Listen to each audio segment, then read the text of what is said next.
welcome to Muscle News Weekly with me, Giles Thomas, and... me, IFBB Pro, Rosie Rascal Hart.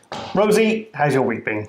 It's been good, but it seems like no time at all since last time we did the show. Seems so quick. Well, it's 6 days because we're recording today on a Saturday, normally record on a Sunday. Okay, yeah. So that's probably why. That's probably why it feels a little bit shorter. Yeah, but I've had a really good week. I've just been so busy with work. I've all my online clients, my personal training. I teach my burlesque class. But it's like really gives me lots of energy. The work that I do, I really love it. So I just feel like really wired by the end of the day, not tired. You've got loads going on at the moment. Yeah. So that's great to see. Great to see lots of variety.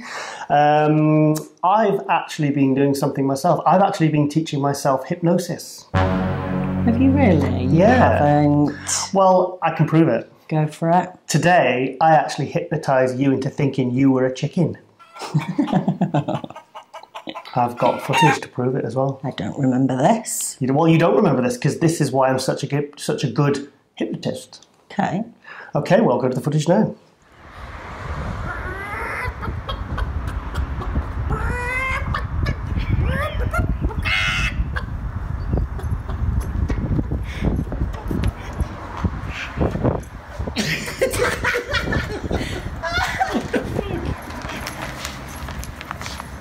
This reduces stress, lays the golden. See, I told you. Crazy, man. I know, I'm pretty good. I've only had 3 lessons as well. You should be on you said you taught yourself. Self-taught lessons. I sat down and... Yeah, okay. All right, I'm busted. Well, busted. Truth be known, I don't need to be hypnotised to pretend to be a chicken. Yes. I'm just that much of an idiot. Yes, cluck me. Okay, Rosie. Yes, so I've had a pretty busy week. Last week was a complete write-off for me because I was so worn out from the Olympia. I mean, I was just, my energy levels, because it's kind of, it wasn't even jet lag, probably a combination of jet lag and just I was going on like 4 or 5 hours sleep a night out there. Excitement. Yeah, it took me a week to kind of get my energy back. In fact, I think it was literally, like this time last week, by the time I actually felt like back to my normal self again. Well, because I'd had a night out as well on the Saturday, and it took me about 5 days to get my energy back, and I hate feeling like that now. Like I just hate not being productive and like full of life. I get the guilt when haven't got the energy to get everything done that I need to do. Yes. So, let's talk about the recent issue of MD with big Rami on the front. I'd just put that in there to hold the page, and you've just pulled it out. Oh, sorry. I put a stopper in so I didn't have to flick through. Well, you're at the front anyway, so where all the important people are. Okay. Yeah. This is a really good one. Is this my 5th or 6th? It's something like that, 5th or 6th. It started... Ask the Rascal. Well, it started in April, I think, your column. So April, May, June, Rosie July. Rascal, IFBB Pro bodybuilder, columnist, supplement owner, and douchebag. But yeah, this one's a cool one. The main theme of the beginning bit was training with and not against your genetics to make the most gains. And because over the years, I realised that not one way of training would suit everyone. And you would quite often get people saying, just lift heavier. All you need to do is lift heavier. Yeah. And it wasn't always something that felt possible for me, because obviously you get to a certain sticking point of what weight you can lift. And then for someone like me that's only like very small joints, you start to actually only feel it on your tendons and ligaments, and you start to feel like you're going to get injuries. You don't. And actually, some of the times in my training when I was lifting the heaviest, I made 0 Really? Yeah, like I used to lift a lot heavier around, say, 2010, Oh, right. 2011. I was like stacking the leg press. It was like some of the weight I did was crazy.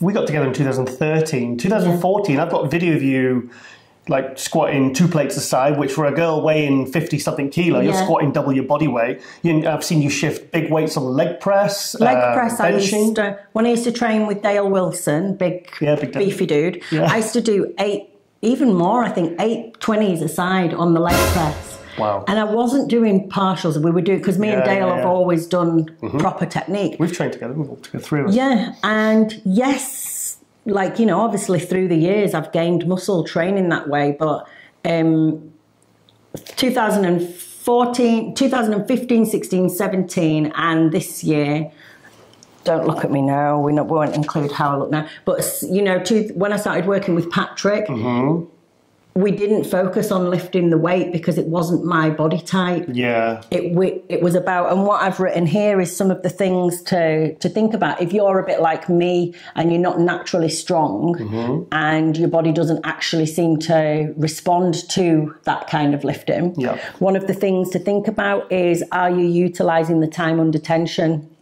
So your actual, when the muscle's in tension, are you really like mind muscle connecting during that time? Also no swinging or jerking movements, so controlling the reps more can make the weight feel heavier. Slow eccentric and concentric phase, like 3 to 5 seconds. You start adding that in on a lighter weight, you're still going to stimulate the muscle.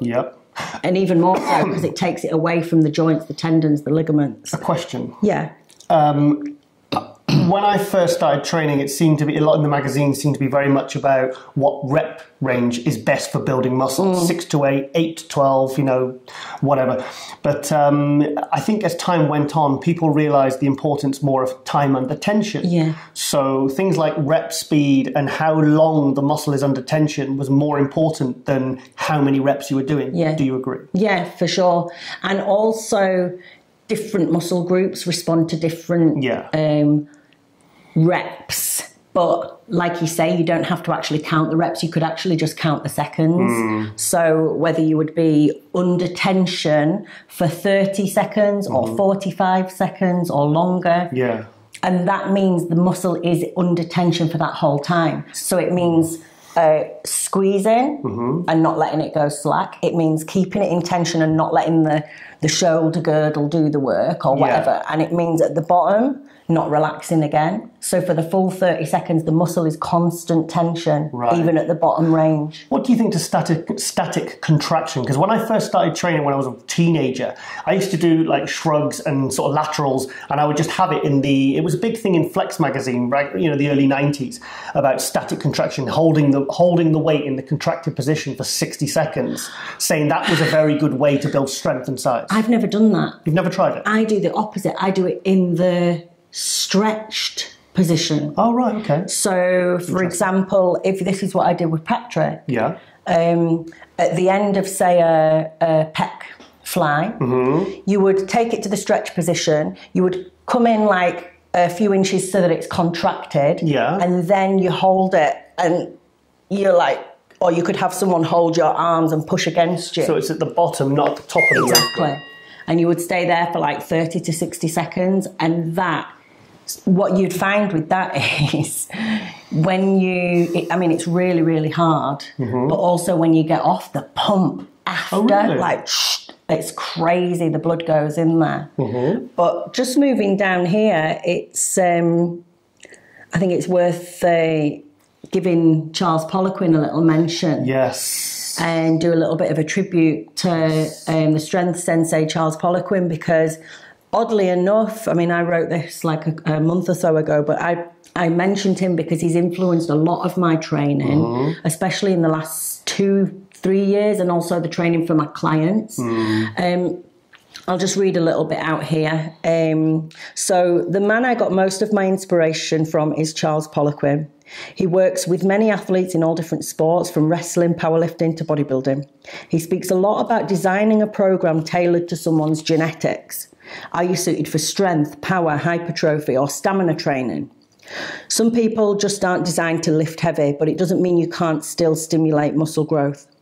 Of course, you're wasting your time playing with the 3 kg dumbbells on deadlifts, but time under tension is the key here. So that was one of the big, I listened to a podcast with him, and I can't remember, I think it was Tim Ferriss. It was amazing, really amazing. And one of the things that I picked up from him was these cluster sets that he does. So to try and lift heavy, you would get a weight that you wouldn't normally be able to do a set with, and you would just do 2 reps. You did that on one of the Tiger and Rascal show. I think it was episode 7 of our YouTube show, Tiger and Rascal show. Yeah. You did it for leg press, didn't you? Yeah. It looked really good, looked really effective. You do 2 reps. Yep. Perfect technique. You wouldn't be able to get any more. So you rest 10 seconds. Right. Then you get another 2. Perfect technique. Rest again. Maybe you end up getting then 6 to 8 reps with a weight that you would never normally get 6 to 8 reps with, because you've made it into a cluster set and broken it down. I found that really good for making some muscle gains. Strength? What, strength went up? Yeah, strength went up too, like this. But for me, it was just really good because it meant that I could control my form and technique as well. But yeah, it was. In fact, sorry to interrupt. In fact, shall I find the footage after this and put it in for the leg press set you did? Sure, yeah. If you should we go to that now? Or? Yeah. Okay, let's go to this now, and I'll find this footage afterwards when I'm editing. So let's check that out. I find this really works. 2 reps, rest, 2 reps, rest. Until we hit 8 or more. Yeah. Okay.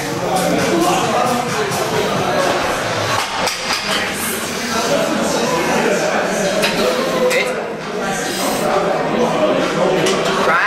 Drive, good.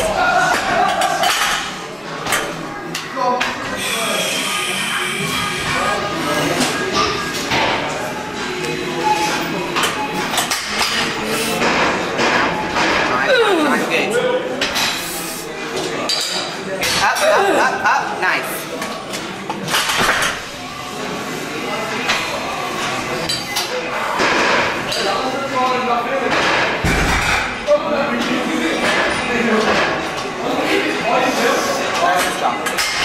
Got that position. Good drive, good. And again. Go on, Rosie, all you. Drive, nice. Woo! Bit longer rest. 15 seconds.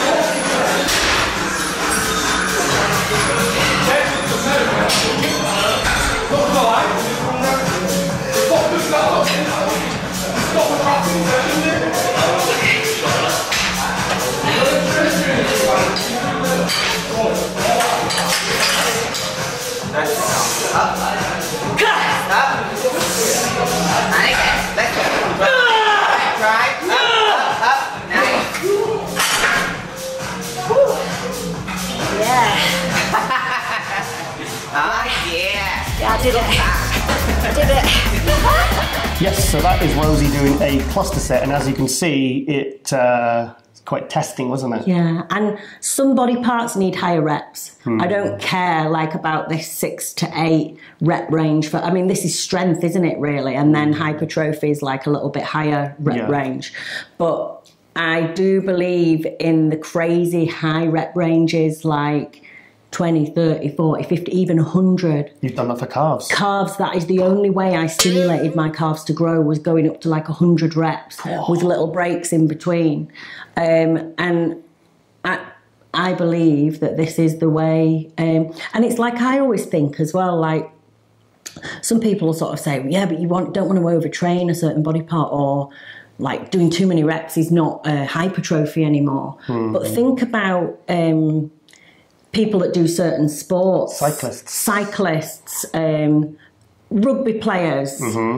They constantly train one body part in a certain way every single day for years. Yeah. And they always have very big, well-developed muscles in that area, don't they? Have you ever seen a cyclist with small calves? Because I haven't. No, and quads. Sprint skaters with quads, rugby players, quads, cyclist. Always got good quads. And when I do like Stairmaster, where you're on the Stairmaster for 30 minutes, constant, my quads start to grow and my glutes grow. So I think there's, you know, certain body parts, definitely legs, like lower body, shoulders, for me, respond with much higher frequency, higher...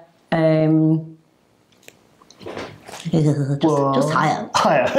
Just take it higher. Okay. But yeah, look, we'll do a little tribute to Charles Poliquin, who has been like one of the absolute legends within the fitness industry. Very well respected guy. Yeah, I have him on my email alert, sending me stuff or every week, like little bits of info. I've got loads of amazing stuff from him. And he's always been, you know, ironically enough, he's always been one of the sort of health gurus, like life hackers that kind of knows so many things about like diet for what genetics you are, the best diet, meditation, stretching, all these like sort of health kicks. So it's just sort of ironic and such a tragedy that he's died at such a young age. 57 he was, I believe. Yeah.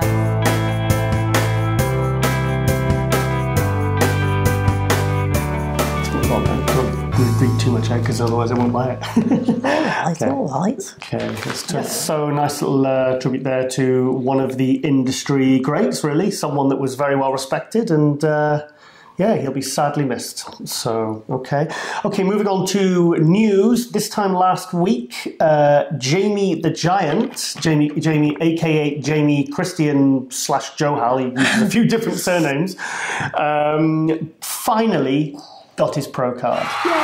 So let's go to the stand.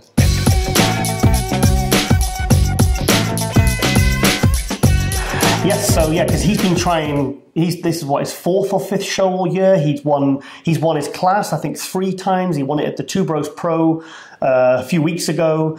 Didn't win the overall. Won it at the March. Didn't win the overall. So of course he wasn't getting his pro card. So he went to Italy and won. I don't think he won the overall, but I think they were giving out 3 pro cards in the overall. So so he's absolutely thrilled.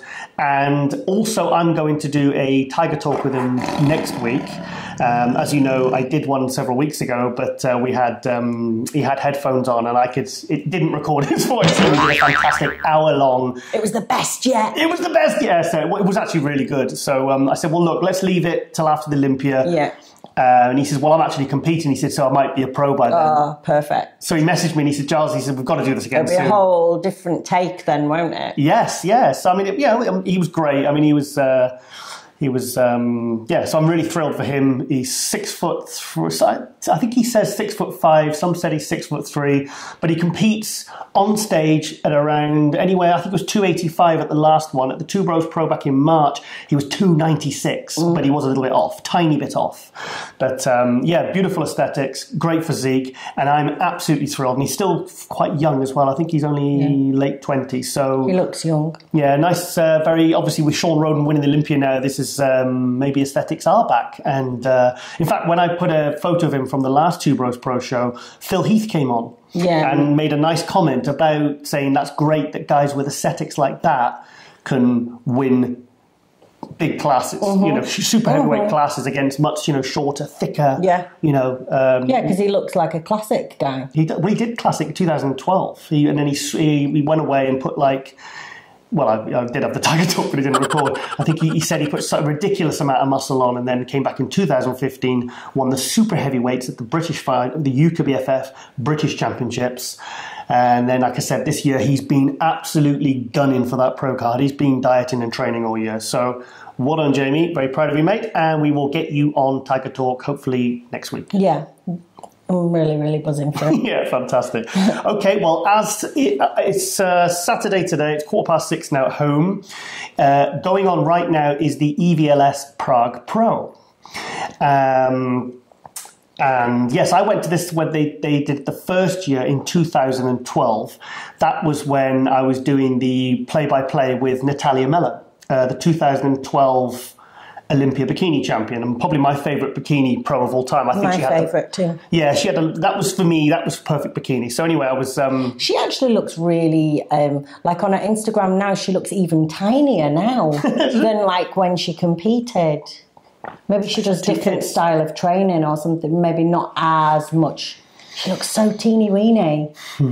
Yes. Yeah, she moved to Ireland, didn't she, a few years ago to marry a rugby player. Yeah, but they're in America now. They just moved to America. Florida, isn't it? Florida? I think so, yeah. So anyway, I was out... Sorry, we digress. So anyway, I went... that was the year Dennis Wolf won. And it's funny because me and her had a bet. I said Sean Roden was going to win. He got second. He just took third place at the Olympia. That was Sean Roden's breakout year, 2012. For me, I thought he was the best, but it was very, very close between him and Dennis Wolf. Dennis Wolf ended up winning it. And I wrote a load of questions out for her, and she and Natalia interviewed Dennis. Yeah, because I said, look, if Sean wins, I'll interview him. If Dennis wins, your guy, you interview him. So anyway, the Prague show is going on today. Yeah. And through the wonders of social media theft, I've stolen some stuff off Instagram. Don't worry, I'll give good credits because I didn't have time to ask permission, but I'm sure the guys would do not have a problem with me stealing it. So yes. So yeah, we'll go to, I think it's going to be, like I said, we're probably only like 2 hours away from the finals, but it looks like Rolie Winkler is going to win it hands down. In some pictures, he looks better than he did at Olympia. But the thing with Rolie is it all comes down to that one area. I was going to say the booty. Not the booty. Not the booty. The waist. The midsection. And because at the Olympia, the first day he looked good, but you could see... there was probably too much food in that stomach. So crazy for these guys, though. Like, they've got to get that food in because they're so big, but at the same time, the stomach isn't designed to feed all of that muscle, is it? Ronnie Coleman told me when we were driving to Body Power, and he said when he prepped with Chad Nichols, he said Chad had him eating so much food, he said his stomach was in pain the day before. He said, Giles, he said, thing is, when you're close to 300 pounds, that's a lot of muscle to fill out. And to get somebody that big, full, and bursting on stage, it's impressive, but it takes a lot of food. Yeah. And also, at the tooth... And sometimes certain guys don't fill out off clean carbs. Yeah. So they have to have, like, more sugars, but then that can cause stomach upset because you've not been eating that all year. Well, I've heard Rolie does... I was talking to someone, and I said at the Olympia, Rolie at the judging came out very full, really, like, bursting full, pumped, and then 20 minutes into the judging, he just kind of deflated. What do you think that was? Well, this particular person said that's what we call a sugar pump. That's someone who responds very quickly to sugars, but as quickly as it comes, it also goes. Yeah. I've seen Dennis Wolf flatten out in minutes. They come out and you're like, whoa. And then like Nathan Diasha last year when you said at the Arnold Europe, when he first came out. He looked incredible. And then by the end of the judging? Yeah. I had him, did I have him? Second. Like second when he first came out. Yeah. And then by the end of it, I was like fifth, sixth. But that was in the space of what, 20, 30 minutes? Yeah, but bless him, he was the last one on to do his posing routine. So you can, it's crazy how the body can change in like half an hour. It seems to be with the really, I've seen Jay Cutler was like that. He would flatten out very, very quick. I always used to come on flat and then start to pump up when I was on stage. But for me, I think that was cortisol. Okay. I think backstage, I was always so nervous, and not like nervous to go on stage, but nervous that I was shit compared to everyone else. I would always just feel like, oh no, like I'm rubbish. And I think that would like cause a sort of flat effect. And then once you get on stage, you kind of forget about that and just start posing, and I would start filling out again. Well, you're very, very comfortable on stage. Yeah, I think that's what, I would just get into my acting zone. And... We have to drag her off. They're like, come on, boo, get off. Come on, everyone. The bloody janitor's cleaning the place, and she's still there doing backflips and the splits. But it's like when I got my pro card, Patrick came over to support me, and backstage he said that when I went on for the first bit, he said I was just like pumping up like looking round really scared. And then once I'd had a few call outs and stuff, I pumped up for the overall. Yeah. And he said I was like, and it makes such a difference where your mind is to how your body's going to look. Yeah. I always wondered if there would be something you could take before you went on, like ashwagandha, rhodiola, like a natural cortisol lowerer that... You mean ashwagandha that's in the amino spark? I mean ashwagandha that's in the amino spark. What's that, Rosie? Oh, is that from the Rosie Rascal range, which this show is brought to you by? That's right, Giles. But only the finest of ingredients. But I did wonder if there's anything that you could take but it wouldn't impact your condition. Right. There must be something. Must be something. Valium. Valium, yeah. Yeah. It's like a load of GABA. And a ketamine. Yes. So anyway, yeah, talking about the Prague show. Yeah, we're talking... Yeah, Ciroli looks like he's won that quite clearly. I think Nathan looks like he's going to be second. He looks good. And there's a little bit of a surprise at this show. A guy was in the first call-out called Pavel Biran. So I'm going to show... Is this a bit of an unknown? Yeah, I think I've just followed him on Instagram. I'm guessing that he's Czech, with a Czech show. Okay. But I'm going to do a little bit of research on this guy, and I'm going to try and get him to do an update. And if he can't speak English, I'm going to get my friend Big George, my Czech friend, to do a little bit of, at least if he can translate or anything. Awesome. We'll do a bit of dubbing or something. Yeah. But so let's go to a bit of a couple of posing routines from Roly and Nathan. Cool. And the picture of this Pavel, the text will come up on the screen. And so let's go to that now. I'm sugar got it crazy. Sugar got it crazy.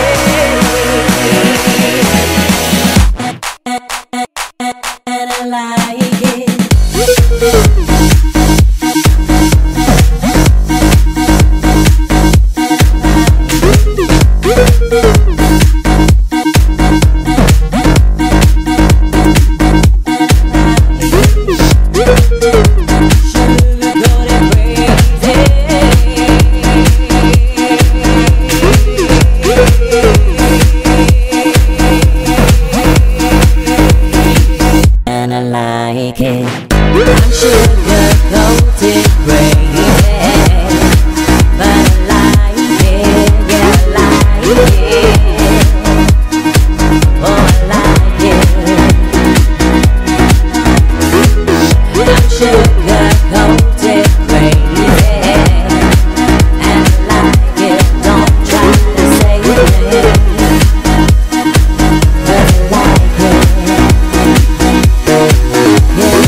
Now, it's a shame that some of the other pros didn't do this contest, but the thing is, normally there's at least 3, 4, 5 open pro shows after the Olympia, because Sean Roden was originally down to do the show, and I do believe he's there, and I think I saw this photo, he posted this today.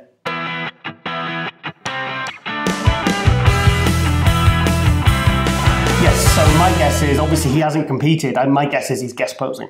Okay, yeah. It's a shame that he didn't compete. You just wouldn't though, babe. No, I disagree. I disagree. I respectfully disagree with you. Well, we'll have to agree to disagree then. No, I'm not agreeing. I disagree. I just think, like, after you've won the Olympia, like, do you really want to go and do another show after? Well, but if you sign a contract and you're on the poster, and they're promoting you as being there, that is going to sell tickets. Yeah. I remember when... But if he still goes and does like a guest well, posing that's why he's doing it. like maybe out of... Yeah. Because otherwise, the IFBB can actually... I've seen it where they've suspended and fined That's what I competitors. mean. I think that's a nice compromise. I think to still go, to go and guest pose as part of because you've signed that contract. But that would be something what I would think makes more sense than going and competing after you've just won the Olympia. I think it's a shame they didn't compete. Because I've never seen anyone lose a show After doing the Olympia. Yeah, it's never happened. I mean, I know Kai Green came very close to beating Phil. I think it was a 2014 Arnold Europe. Might have been 2013. And a lot of people think Kai should have beaten Phil, but because he's Mr. Olympia. Well, I mean, yeah, well, it would have been close, but it's never actually happened. But maybe I don't know. Maybe could it have happened? But I just think it would have. I suppose if he's guest posing, I think this is a nice compromise. Yeah, I mean, I remember I used to go to the British. The first British Grand Prix I went to was in 1992, and that was when Dorian. Sorry, pardon me. Dorian was, he used to do every other year. He did 92, 94 and 96. And those years that he was there, the place was completely sold out. Yeah. Completely sold out. And then the other years, I went to all of those as well. They were fantastic. But there was one year, 93 or 95. It wasn't quite as busy. If you think Sean Roding should do it, then really Phil Heath should do it too. I agree. I think they should.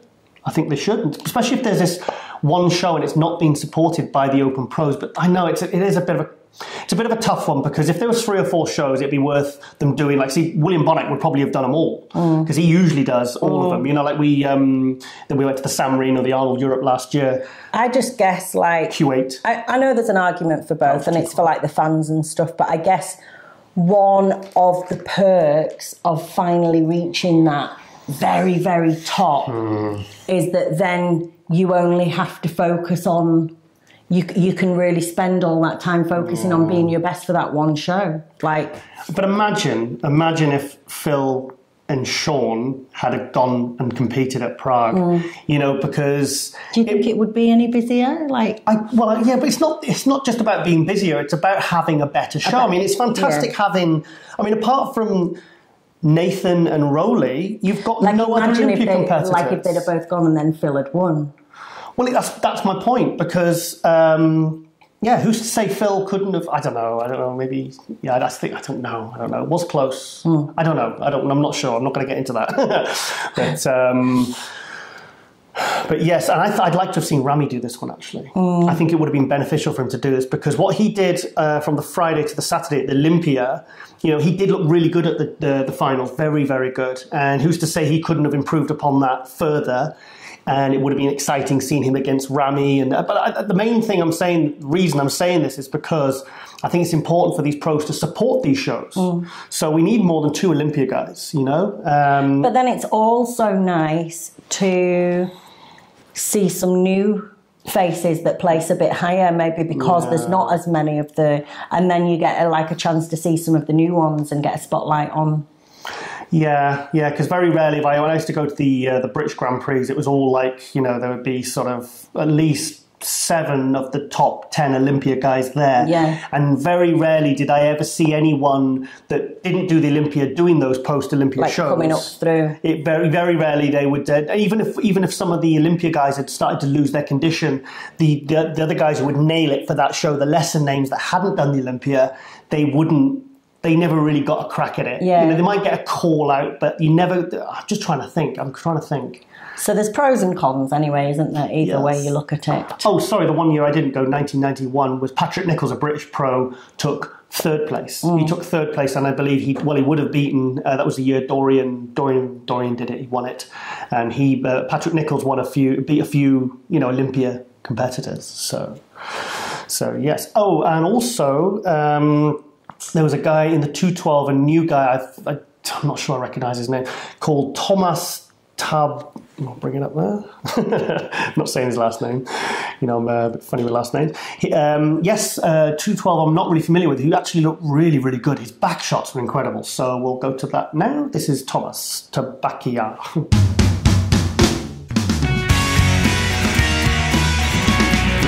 Yes, so that the 212, Samir Trudi looked quite good there as well. He's done a lot of shows this year. He was in the Olympia. I think he did make top 10. I believe I saw Ricardo Correa's name down to do this. He won Prague last year. Now, I spoke to Ricardo today. He's gone back to Dubai now. Now his eye's all fixed. And his Olympia prep is over. He's gone back to Dubai. I was disappointed he didn't do his show because I think he probably could have won that one. So, but maybe he just wanted to get back to Dubai and start work and all this. He's probably maybe had to have time off work with his eye and stuff. I don't know. Yeah. So, okay, Rosie, you want to talk about something? Yeah, so we've got a little feature here from Natalie Schmidt. She's an IFBB pro, lives over in Germany. She's one of my good friends. I did the Wonder Woman or Wonder Women contemporary dance piece with her, choreographed by Lane Choreography. Maybe people have heard us talking about it before. If not, anyway, we did an amazing contemporary dance piece about strong women. So they chose me and bodybuilder Natalie Schmidt. And she's been competing for a long time. She's been training since I think she was 14 years old. Never misses a day off the weights. She loves it. And Natalie is heading towards her 50s now. Oh, really? I think she's like 48. Wow, yeah. That's great. And she made the decision this year, because when I was doing the Wonder Woman piece with her 2016 and 17, she was umming and ahhing whether to compete again. She didn't know whether to do it or not. And because she was a women's physique, she's been to the Olympia as a woman's physique when Dana Lynn Bailey was still competing. That would have been 2013 or 14, yeah. 13, 14. And looked amazing, always used to get crazy condition. And then she decided this year to transition to bikini from women's physique. Because even though she wasn't competing, she always held a lot of muscle, didn't she? So Natalie is competing today at the Prague show in Masters Bikini. Oh, wow. So she's going to be on my Chick Chat next week. We're going to do a full interview, but here's a little update from her to see what it's been like transitioning from women's physique to bikini and see how today's show has gone.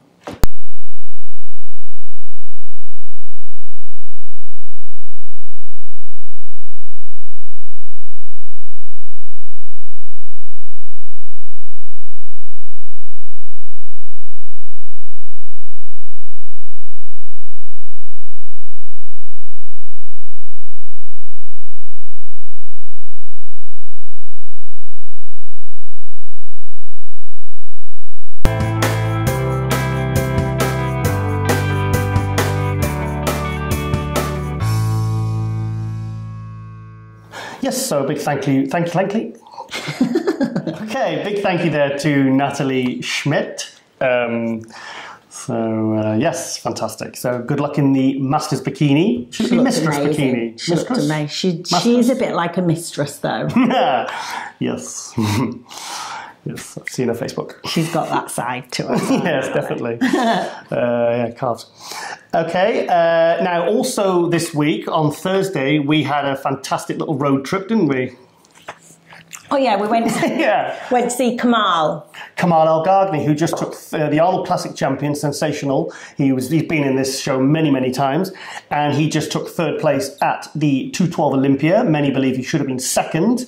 So his business partner at one of the gyms he owns called me and he said, "Look, Giles, Kamal's been stuck out in America because he's tore his calf. I think 3 days before the show, and he wasn't allowed to fly. So." He arrived back on Thursday to the airport and they asked me if we'd like to come down to... like a welcome home party. Yeah, welcome home celebration. Party. Yeah, so let's go to a little clip of that now. So let's check that out.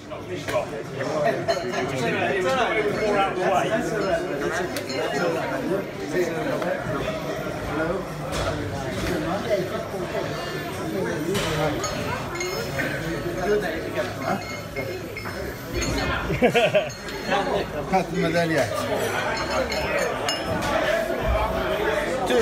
Two medals.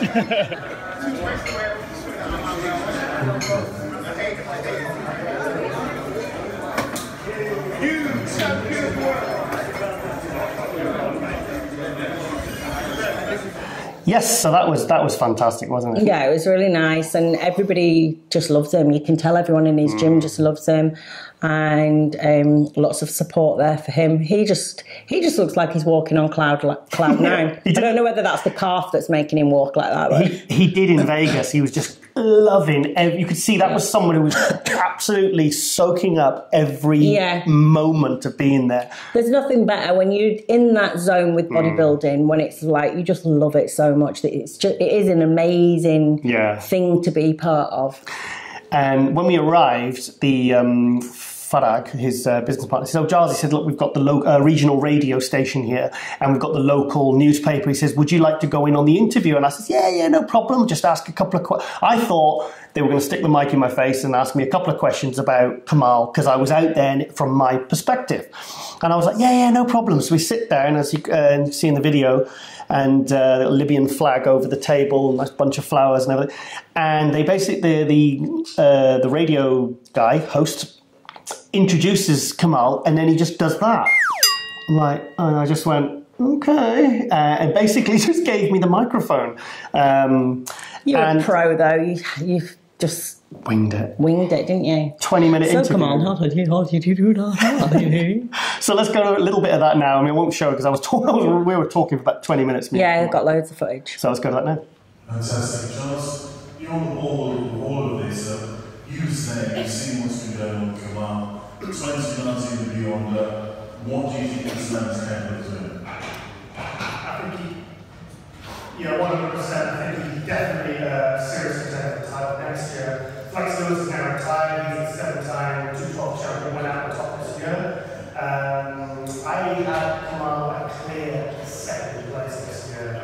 So obviously going into next year, we're going to build the publicity, build media for Kamal, help get his name out there more, and really build the hype for next year to get him to win 2019 to How cool would that be? I mean, for me, definitely, I will do exactly the same. I will work very hard for that because I've got only show to do from now on. Like I said, I will hopefully fix my car for look after these 3 months, and then from January, I've got 9 months, and I'll be working very, very hard for that Olympia, and then hopefully, if everything goes well, maybe next year 2019, I'll bring the gold with us no time back.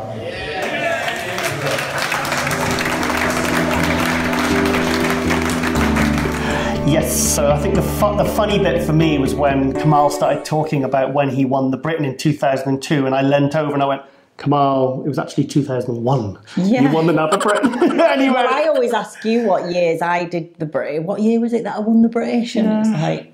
And everyone was just like, what? And I think Rosie felt a combination of both pride and shame. So, yeah, it was, you could see her thinking, oh, God, but that's kind of cool. Actually, it was... My boyfriend is such a nerd. But it's quite kind of cool sometimes. Yes, darling. Kind of cool? Yes. Kind of cool? Yes. Okay. Right. Yes, so, and also, you got him to try your... Yeah, we got Kamal to try my Amina Spark, the pineapple and kiwi cooler, and it was really... Should we? Yeah, let's show Let's just show the video rather than explain it. Okay, let's go to that now. Hey! So, I'm going to get the champ to try out the Rosie Rascal Amino Spark, because once we have his seal of approval, you know it's the real deal. This one is the pineapple and kiwi cooler amino drink with ashwagandha in, which lowers cortisol, so it's good for stress levels. Oh yeah. 4 kids. See what you think. Have a little taste.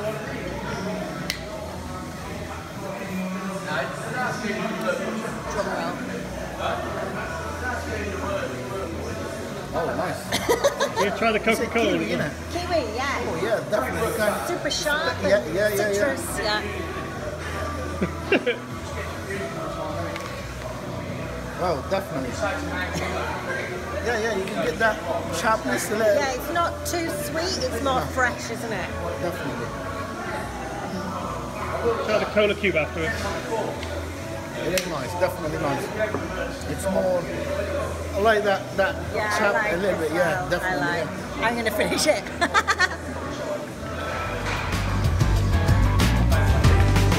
Yes, so do you want to actually tell us a little bit about that video? Yeah, but it was funny because I mixed it up for him and I only put like about that much water in, but I put 2 scoops in, and obviously it's quite strong and citrusy because of the kiwi, and it was so, I didn't taste it before I gave it to him, and it was, I'd done it so strong, and bless him, he like sipped it and he went, it's nice. And then you see me like goes, is that kiwi? It's like, and then I tasted it afterwards and I was like, oh, bless him, he really styled it out for us there because it was so strong. Yeah. Must have felt like he was sucking on lemons there. Yeah. But, yeah. Very funny. So, yeah, thank you, Kamal, for that. And he says, I can do stuff like this. He says, because I'm not contracted. He said, I'm not really, he said, I don't really want a sponsor. No. Because he's done well for himself, Kamal, and he's got 4 kids. He's got numerous businesses here and in Libya. And yes, and it looks like he's going to be sending out the Rosie Rascal range to his home country of Libya. Yeah. So that's cool, isn't it? Yeah. So what about when everyone's stealing my protein bars? Yeah. To take a photograph, I was given a load of protein bars as a little present, and then I put them down on a table so we could have a photograph taken. And by the time we'd had our photograph taken, there was like 2 protein bars left, and everyone just thought they were free to sample, and they were just going over, and I was like... Yes, all gone. All gone. I was everyone was like, these are nice. I was like... mine. Yeah. So it was good. And also, let's show a little clip about the special gift or cake. The cake, the Olympia cake. This is amazing. Let's go to that now. Guys, this is for you. Thank you very much. Oh wow.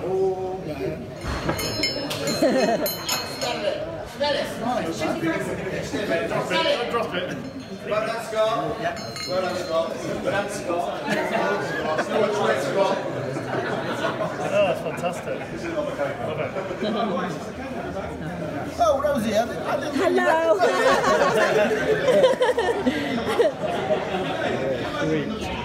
Your phone's going nuts. Mark, you have to thank the lady who made this. Yelena. Yelena, yes. You have to call her.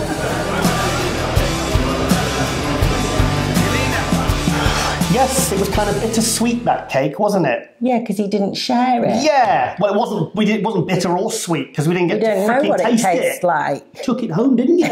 For yourself and your kids. I was like waiting for like a wedding where they cut it up in front of everyone and everyone gets a little piece. We waited we were the last ones there. Everyone else had gone, and then he just puts the lid on it and walks out. I was like, oh, cheers, mate. Oh, well. Yeah, I don't like him anymore. No. But then I don't even eat cake, so I don't know what I'm talking about, really. No, but you were sad for me. Oh, sad for you that I didn't get cake. Your protein bars were eaten and you had no cake. I did have like a whole bowl full of Ferrero Rochers there. Yeah. Really spoiling us. Yeah. Yes, so that was a nice little trip, and I'm going to really build up Kamal's publicity for next year because he's really got no one to do it in the UK, certainly not in the UK. So I think people need to know who he is because he said he's going to do 2 more years, then he's done, and he wants to win the 212 Olympia. Now with no Flex Lewis, no Jose. Many saying he should have been second place over Derek Lunsford. It's going to be really exciting this next year. Plus, he told me something in the interview, which I don't know, I might not have shown that in that clip before, but he weighed in at 205. Yeah, so he's got a lot more to play with than a lot of the other guys that are up there at the top. He could like potentially... Yeah. It's always crazy though, when guys are like at that level, you always think, but how can they improve? When they're already so complete. I think, what can they do to improve? But I suppose it's just like tiny little refinements. I mean, he was he did what I I predicted he was going to do. Because, I mean, I was saying, I've said this many times, in the Arnold, that was only him at 85%, and he won. And he did bring that extra 10%, 15% to the Olympia, and he looked sensational. But, he's going to, he said to me, his Olympia prep starts in January. Yeah, he said he wants to do a longer and slow. Yeah, so he's more likely to grow into the prep. So, I mean, even if he came in at 208, 209, keeps the aesthetics, keeps that waist nice and tight, because his abs are they're like quite striking. It really sets off his physique. So even if he came in 2-3 pounds heavier, he's still got room to grow. Whereas a lot of the guys like Derek Lunsford, the other guys, Nicholas Vouliud. They're on the border, aren't they? Already? Yeah, they struggle. Struggling to get the weight down. Ashkanani absolutely struggles to get down. Dave Henry, I think he's okay. like very short, isn't he, Ashkanani? So 5'2", yeah. That's some crazy muscle mass. He's thick. He's really thick. So now, if Ashkanani makes a few changes for next year and tightens up, gets some separation of legs, I mean, he's been second twice. You've got guys like Ashkanani, Derek Lunsford, and... What do you think to Ashkanani's shape? I think his upper body's good. I mean, I personally, I do like a more aesthetic physique. I prefer Derek Lunsford's physique. I prefer Kamal's physique. I just thought Ashkanani stood out against all of those for the wrong reasons, because a lot of those 212 guys are very aesthetic, aren't they? Yes. And the thing is, you've got guys like Sean Clarida who are not going to stop improving. Every single year they improve. In fact, Sean's competing today. Oh, is he? Yeah, he's competing against Dwayne Quamina at the... I'll bring it up on the screen because I've totally forgotten the name of the show. But they're competing today. Oh, not the Prague one. No. There's another one in America that's going on today. Like I said, I've just brought it up on the screen. So he's going. Because obviously last week was Korea, which Hadi Chupin won. Yeah. So no surprises there. This year he won it. Last week. Oh yeah, because Flex won it last year, didn't he? Yes. And second place. My God, my mind's gone blank. Who was second last week? Dave Henry. Okay. Third place was a guy I've never heard of. Fourth place was, I think it was Jose, and then fifth, I believe. Jose Raymond? Yeah, Jose Raymond, yeah. Oh, I thought... last show. This is his last one. That's his last show, but this is last year. So, so I can imagine he was eating lots of cookies after the show.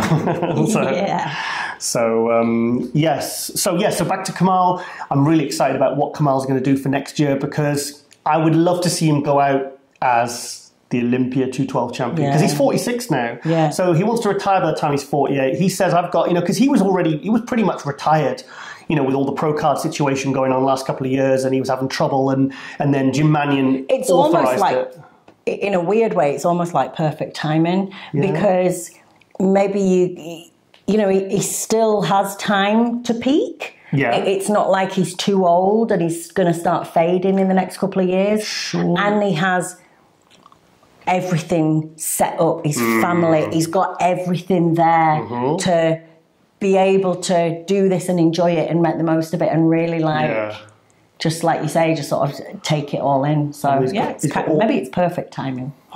He's got all the amino spark he can drink. Yeah. Not so sharp next time.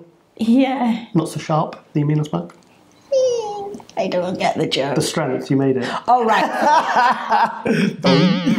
Yes. So maybe less concentrated this time, so his face doesn't screw up off camera. But So next year, Kamal, we're going to really push for him to work on his publicity, and I'll go down. I might get him as co-host again as well for Muscle News Weekly, maybe one or two more times, maybe around the Arnold.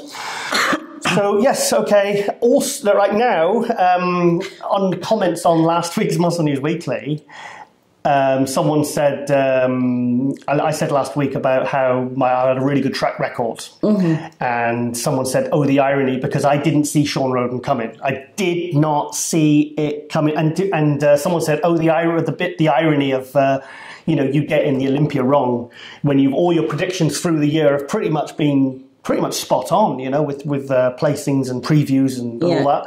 And yes, and I said, well, I do actually like being proved wrong, because I like seeing surprises. And another thing is, who actually did see Sean Roden come in? No one had him. I mean, there might have been I saw a few people putting him like 4th, 5th, 6th, you know, if he pulled it out the bag. And yeah, he did pull it out the bag. He absolutely, well, he won the Olympia. So let's go to a little Nick Vision video, and you can see a little bit of him versus Phil. So let's go to that now.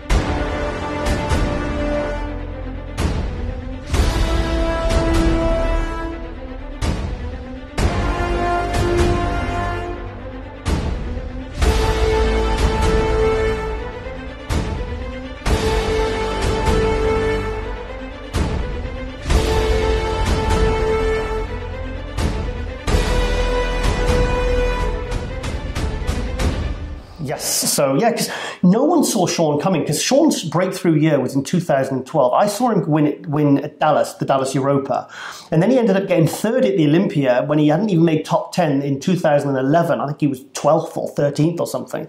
So yeah, he has this ability to really kind of shock everyone. Yeah. And yeah, so it's fantastic. So yeah, like I said, I don't have a problem with being proved wrong. I like it, you know, because sometimes maybe the sport can be too predictable. You're used to it with me, aren't you, anyway? Yes, dear, I am used to it, very used to it.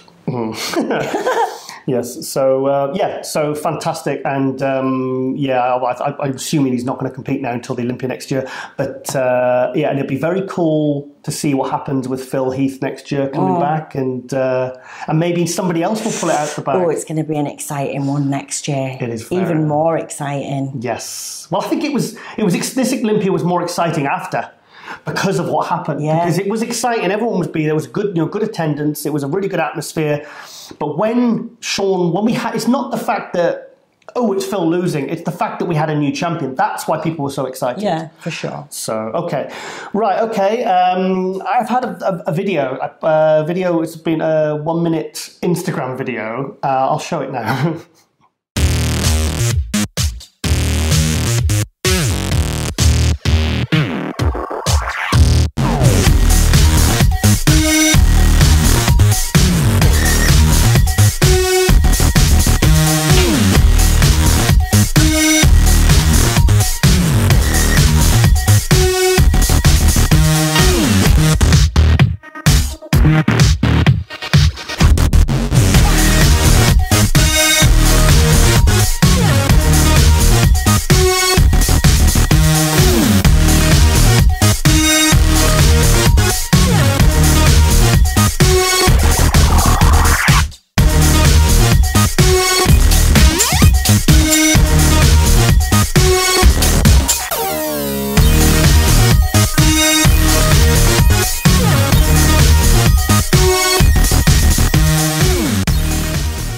That video has gone viral. That's had about, at the last glance, 42,000 views, and I'm getting so many likes and everything, comments on this one video. And as you can see, it's when the guys are called out numerically, not as proper call-outs.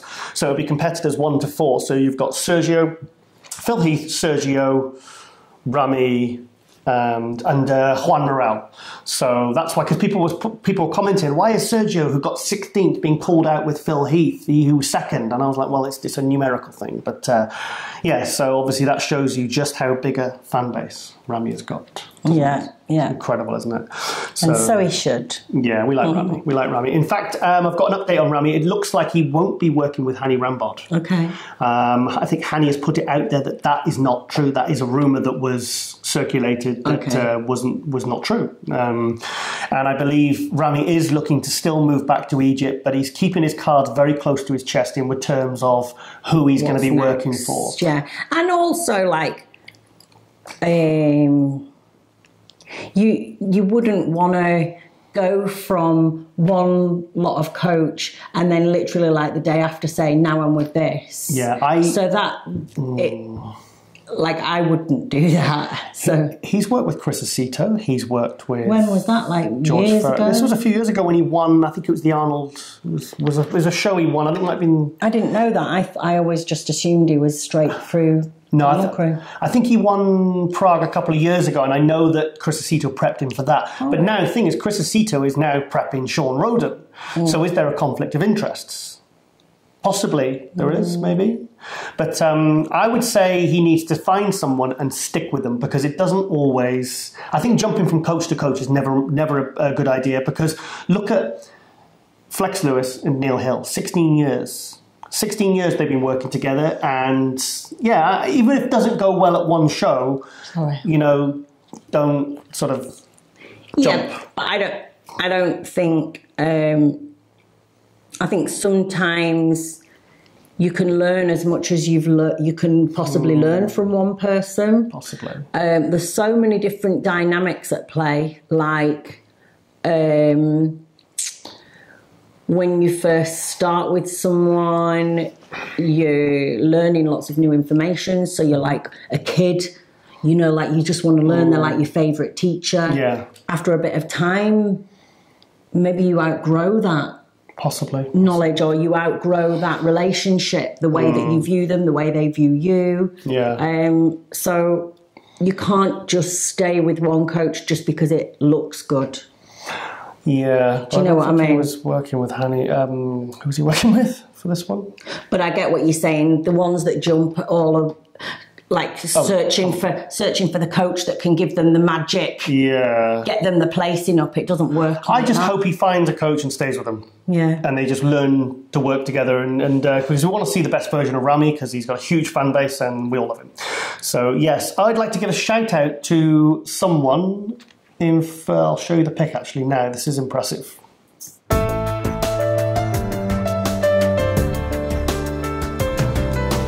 Yes, so that's our friend George White from London, the Scotsman, the teacher. He's been dieting for ages, and he keeps threatening to compete. And I believe he's doing a show soon, because he's ready. He's ready. Gets prepped by Luke Sandow. Sandow preps him. Yeah.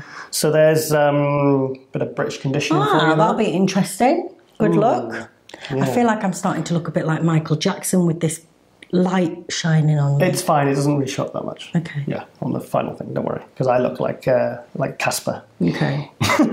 Yeah. So he's going to be. I'm sure he said he was 54 now. So he's doing the over 50s. So yeah, good luck to you, George, and get your ass and do maybe more than one show as well. Get your feet wet, because I don't think he's competed since the 90s. So which is when I was born. Cool. Okay, now we're going to go to our first athlete update. Who's a guy who's actually competing today. In fact, I don't know the results yet, but by the time I edit this on the Sunday, tomorrow, the results will be this. The time machine. Yes, so that's Samson Dowda, a British athlete, and he's kindly sent us an update. He turned pro last year at the Diamond Cup after the British finals. He took top 5 of the British, and then he got his pro card at the IFBB Diamond Cup. So let's go to the update now. Giles, how you doing, man? This is Samson. You know, it's a British pro bodybuilder. I'm 2 days out from Elvis Proud Pro this weekend, feeling quite excited. You know, do my pro debut.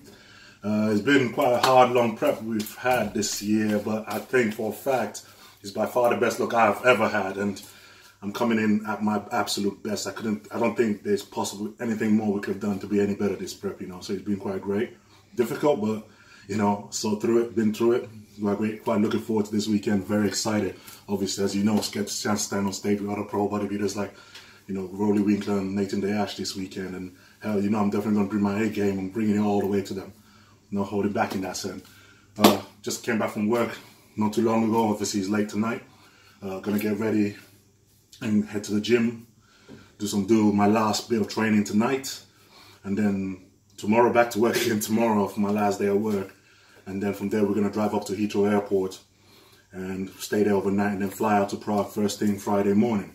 All in all, it's been an absolute amazing experience. I mean, you can expect this is my pro debut, so who's not excited about their first time on a pro stage? You know, we've worked so hard. You know, I've been bodybuilding since 2014 for 4 years, and in 4 years I came across from being an absolute amateur and the first actually just learning about bodybuilding to being a pro bodybuilder and then growing up against the world's best in the space of 4 years. So, you know, there's nothing more than exciting things to come. And I bet you anything, this weekend when I step on that stage, they're going to see something they've never seen before. A physique that will reminiscent to the 90s bodybuilding. I can definitely bet you I'll bring that to the stage. And all of you guys better look out because it's definitely going to be something special, okay? See you guys soon.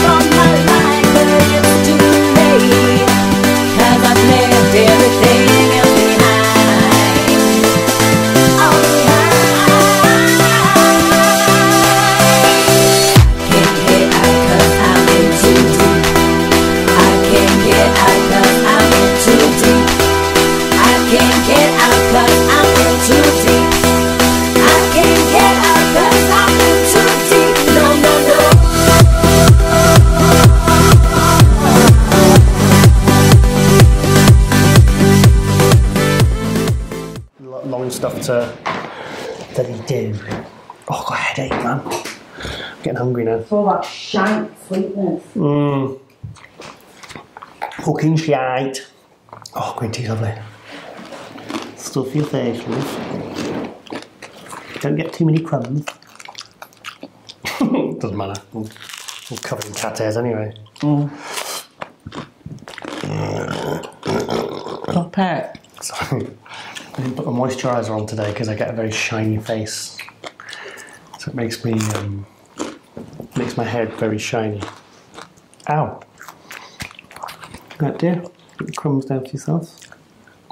Yes, so a big thank you there to Samson for sending that in. And he's competing also with fellow Brit James Hollinshead, who's done quite a few shows this year. He only turned pro last year by winning the overall British finals, the UKBFF.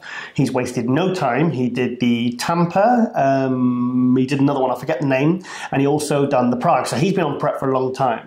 So he must be knackered. Yeah, bless him. Knackered, yeah, bless him. So yeah, so I think take some time off now, James, and get fat and eat some donuts. Eat some donuts. Yes, that's yes, enjoy.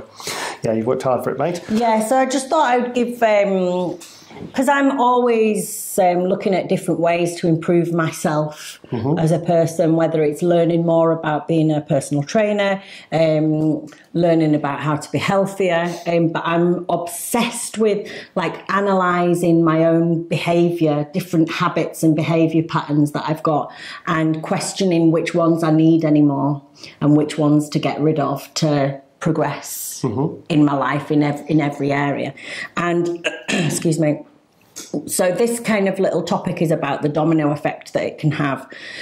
One of the things that I've always done up until this point, since I was about 13 years old, is I've always had a really messy bedroom, haven't I? Yes, dear, you have. Like stupidly messy. And it's just down to like leaving things to pile up. So when I'd be really busy, I would get up in the morning, get changed, leave my makeup out, leave my clothes out. And then over the course of about a month, it would build up. The whole bed would just have clothes all over it. Yep. And it was a pain in the ass because then once a month, I have to spend like 2-3 hours cleaning the bedroom. Yes. And it just got to the point where I just think I've got so much going on at the moment. I've got so much important stuff to be doing. And I was sat there looking at my room thinking, and now I've got to spend 2-3 hours cleaning this room. It is a waste of my time. So I thought, okay, I really want to combat this behaviour pattern that I've had since I was 13. So what I did was I basically took everything out of all the drawers. I took everything out, made the whole room a complete tip, as messy as it possibly could be, so that it was going to be so painful for me to tidy that room that I would never do it again. Right. So I spent about 2-3 hours cleaning this room, and I made everything, put every single piece of clothing, chucked old clothes away. And then I thought, right, now I need to get into the mindset of an OCD person. What do they what is their strategy for keeping things tidy? And I thought, well, what it is that they would never even let one thing get out of place.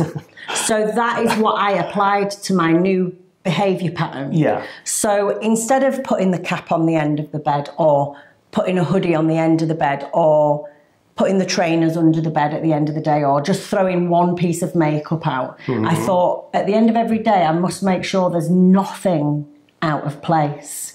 So that is what I applied, and for about 3 months now I've kept the bedroom completely tidy. Yes. I've not left anything out. And the point I'm getting to is, I'm not talking about people cleaning the bedrooms. What I'm talking about is the domino effect that then has on other areas in your life.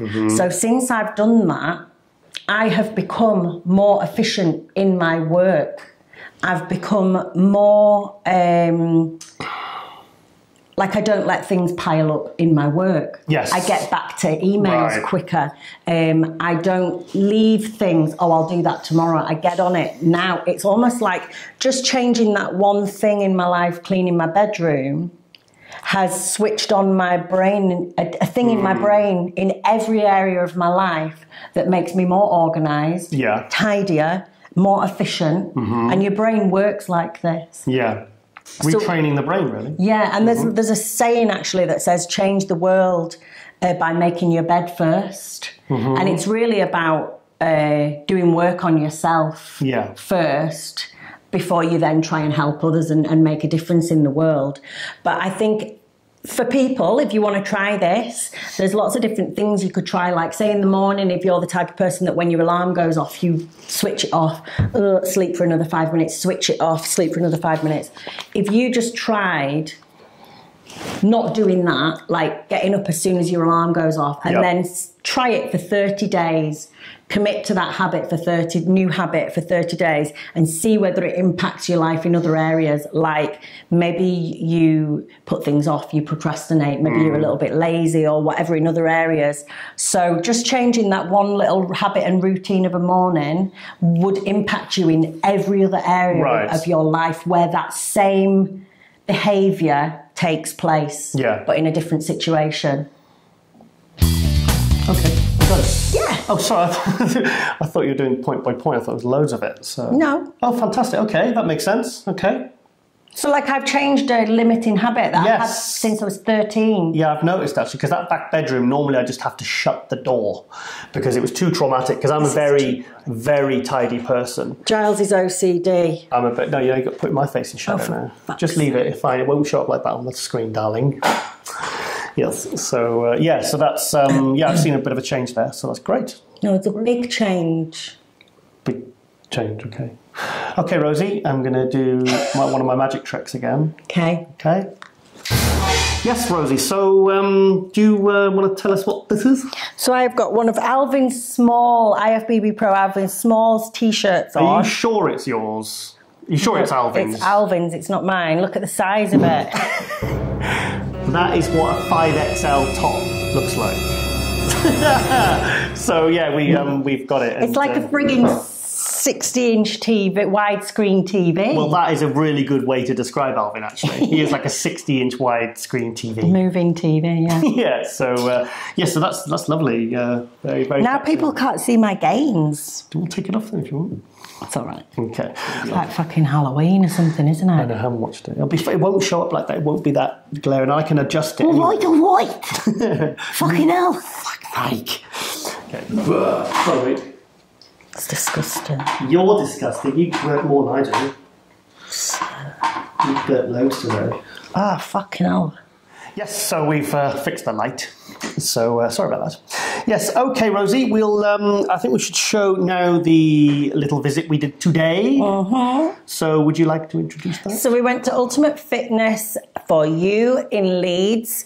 Colin Wright, who was a bodybuilder. Yes, he did the Turn Pro in 1999. He competed against Flex Wheeler, Kevin Navarone, and Ronnie Coleman at the 1999 He was British an Finals. awesome little bodybuilder. If only the 212 had been around then, he'd have been really... Yeah, he'd have been one of the best. Yeah, because he was about 90 kilo that year, and I mean, obviously this was before the 212 came along, and he was absolutely amazing. I just wish he'd had a chance to show his physique because he was seriously good, very good. So he's got one of the biggest supplement stores in Leeds, and my very good friend Joe Taylor works for him as well, and they are stocking the Rosie Rascal range, of course. And we went over today to do a little taster sampling day, and it was awesome. We had 3 hours down there giving out samples. I was giving out free diets, free training programs for anyone that came down, free supplement advice for anyone that came down to see me. And yeah, really, really good day. So let's show a little clip of today. Okay, let's go. Guys, we are at Ultimate Fitness for You in Leeds. Today we're doing a promo day, we're doing sampling, tasters of the Amino Spark, and we're here to let everybody know about the new product that will be here very soon, any day, the Mighty Me, which is a non-stim fat burner, especially for you ladies. I'm good to you. So my knees no longer ache with that beat for goodness sake, and my tired eyes lit wide, going down memory lane, showing up and dancing, jobbing, doing the swing. As I start to reminisce, my feet they start to twitch, and I go.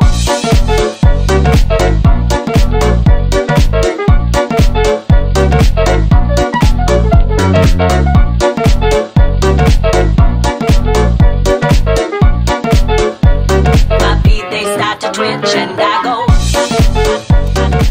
Yes, so yeah, gotta put the old Rascal range stuff in there, pays the bills.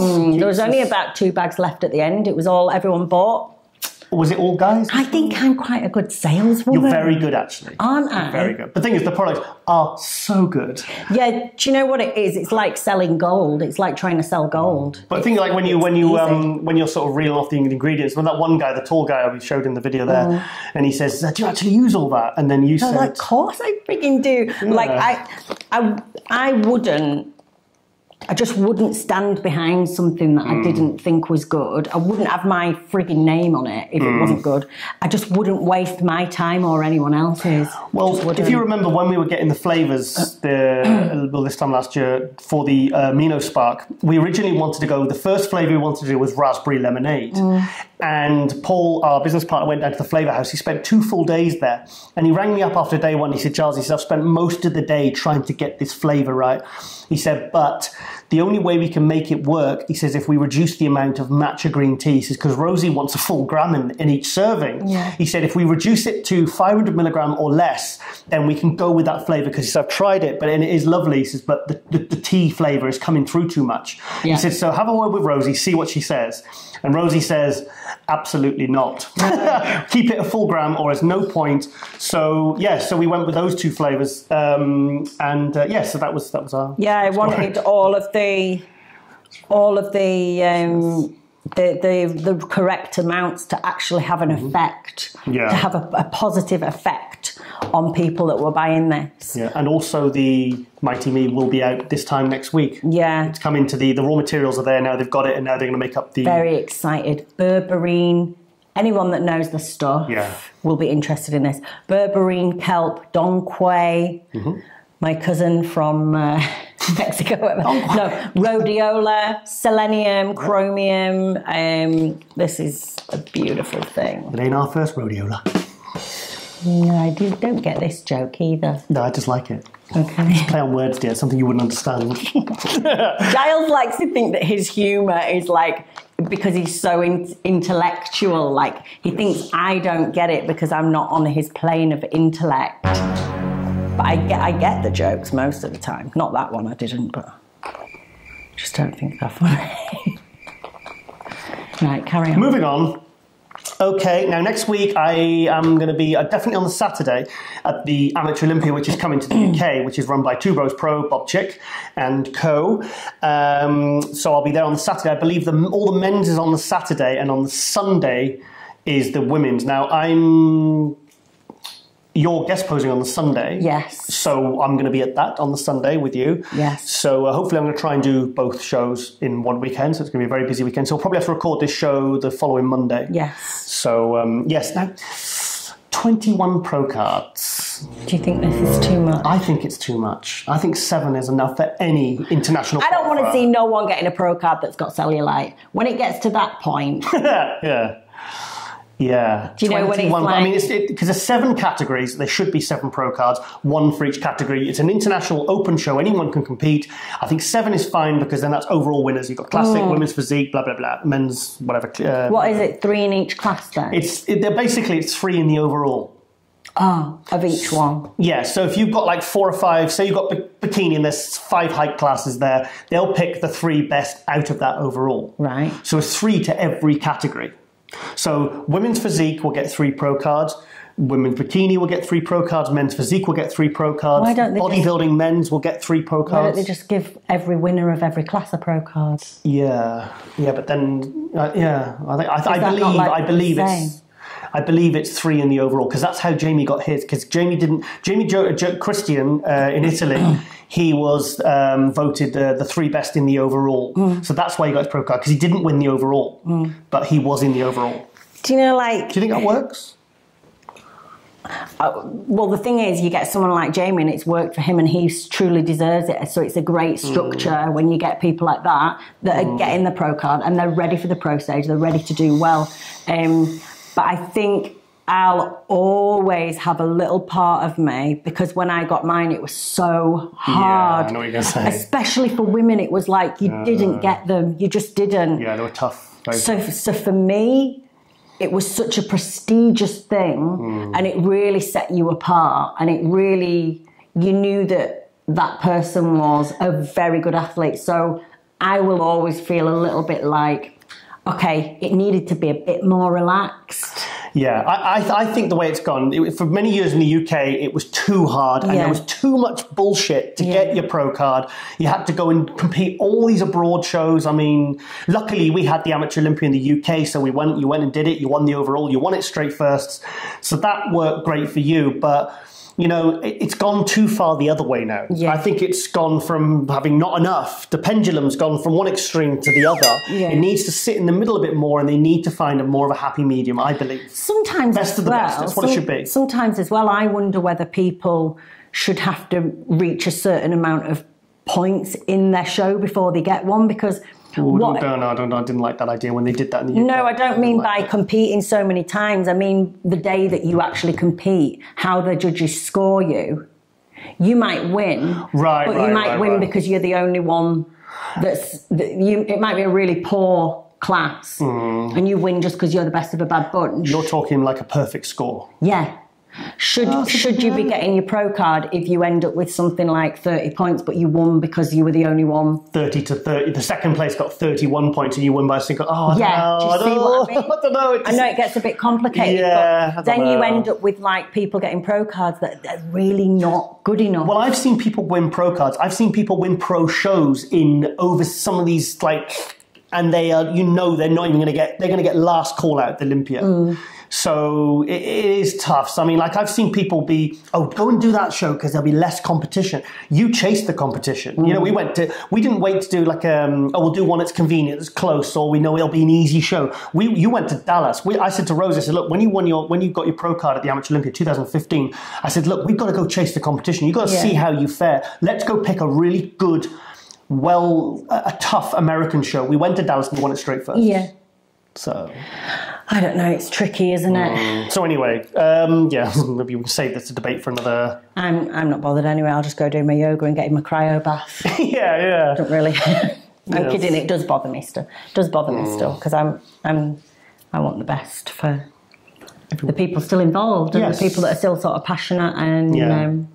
Okay, fair enough. Okay, Rosie, have you ever seen a guest posing like this?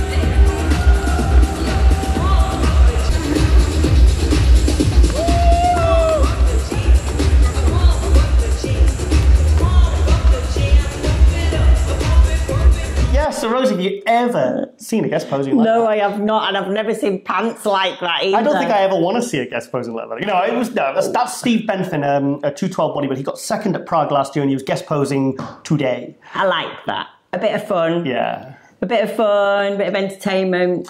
That's his Instagram. He's a very, very good German 212 bodybuilder, pro bodybuilder, and his Instagram, a lot of it's in German. Funny? It's hilarious.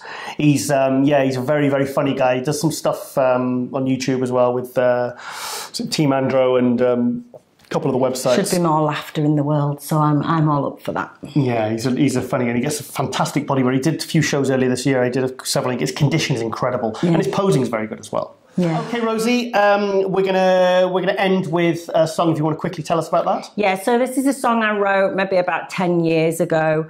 I wrote this song about my dad because I lost my dad when I was about 1 year old. So my mum was left with me, 1, and my brother, 3. And I guess growing up without a dad. Sorry, I don't mean to rush with the battery. It's flashing. It's running out. So it's just given me like a sort of a perspective on life where you don't want to ever miss out on any chances. You want to make the most of every single day. And I guess the sweet point is just wondering if I'm making my dad proud by everything I'm doing each day. This is a new version of the song. Okay, well, thank you. It's thanks for supporting. Thanks for watching with Rosie Rascal Hart. I am Giles Thomas, and you have been watching Muscle News Weekly, and we will see you next week.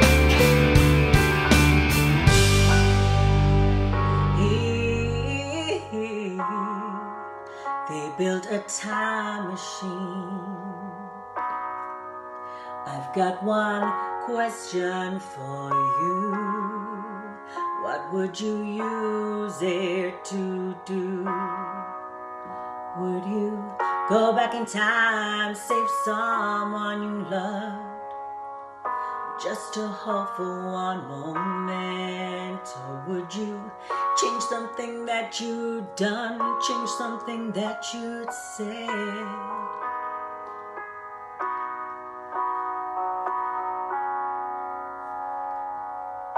If someone were to ask me, I know what my answer would be. I would slip my daddy straight through the clouds, sit in his arms, and I'd ask him out loud, oh, Daddy, do I make you proud? Daddy, do I make you proud?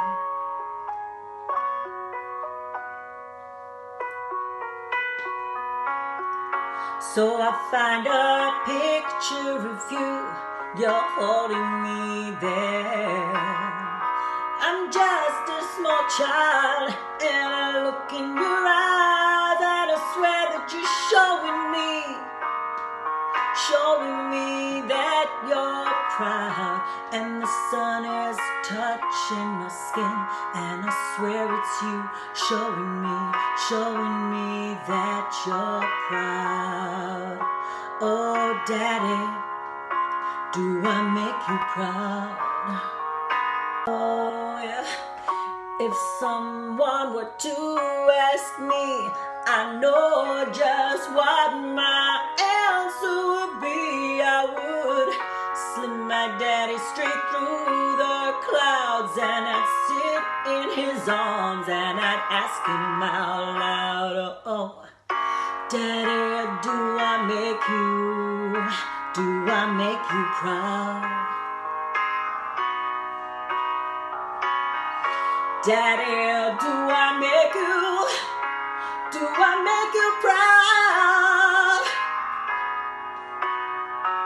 So I can see a little more clearly. Well, my mum's love for you has never faded, but it left her feeling oh so jaded. And I hope that I did everything that I could to stop my family from going crazy. Well, you left me with a smile and an energy that I use every day in honor of your memory.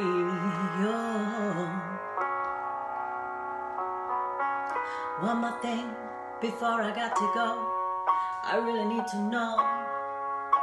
Give me a sign out loud. Oh, Daddy, do I make you proud?